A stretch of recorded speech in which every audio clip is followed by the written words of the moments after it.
రేపు పుంగనూరు నియోజకవర్గానికి సంబంధించి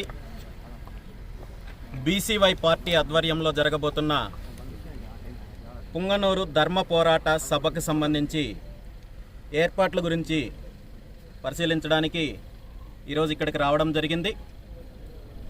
ఈ సభా ప్రాంగణము పూర్తిగా ప్రైవేటు వ్యక్తులకు సంబంధించింది. సభకు కావాల్సిన అన్ని ఏర్పాట్లు కూడా మేము చేసుకుంటున్నాము. పార్కింగ్ దగ్గర నుండి సభకు వచ్చే ప్రజలకు కావాల్సిన తాగునీరు అందించడానికి, అదేవిధంగా ఎమర్జెన్సీ మెడికల్కి సంబంధించి అంబులెన్సుల దగ్గర నుండి ప్రతి ఒక్కటి కూడా అన్నీ సజావుగా ఇక్కడ ఏర్పాటు చేసుకుంటున్నాము.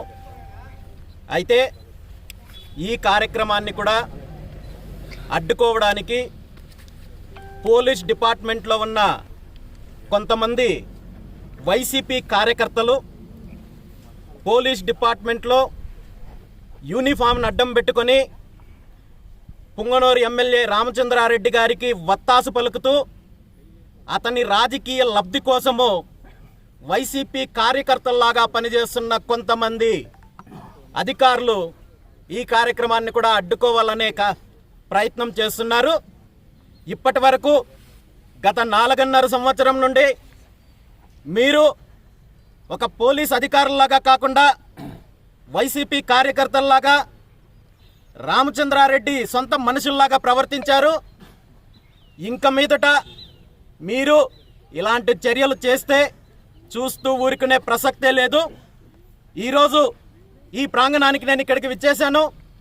రేపు సాయంత్రం 3 గంటలకి సభ ప్రారంభమయ్యి సభ పూర్తయ్యేంత వరకు కూడా నేను ఇదే ప్రాంగణంలో ఉంటున్నాను.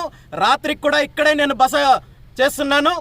ఎవరు అడ్డుకోవాలని ప్రయత్నం చేసినా ఈసారి పరిణామాలైతే చాలా తీవ్రంగా ఉంటాయి. ఈ సభ 100% జరిగి తీరుతుంది. పుంగనూరు నియోజకవర్గంలో గత 4.5 సంవత్సరం నుండి ఇక్కడ ఎమ్మెల్యే రామచంద్రారెడ్డి గారు చేసిన అన్యాయాలపైన, దౌర్జన్యాలపైన, రౌడీయిజం పైన, దోపిడీ పైన నేను ప్రజలతో మాట్లాడడానికి సిద్ధంగా ఉన్నాను. నిజంగా మీరు తప్పు చేయనట్టయితే, మీరు దోపిడీ చేయనట్టయితే, మీరు రౌడీయిజం అరాచకాలు చేయనట్టయితే ఈ సభను అడ్డుకోవాల్సిన పిరికి పంద చర్యలు మీరు ఇక్కడ చేయాల్సిన అవసరం లేదు. మీరు ఏం చేసినా ఈ సభనైతే అడ్డుకోలేరు. ఏం జరిగినా దాన్ని ఎదుర్కోవడానికి బీసీవై పార్టీ సిద్ధంగా ఉందని చెప్పి ఈ సందర్భంగా తెలియజేస్తున్నాను. Thank you.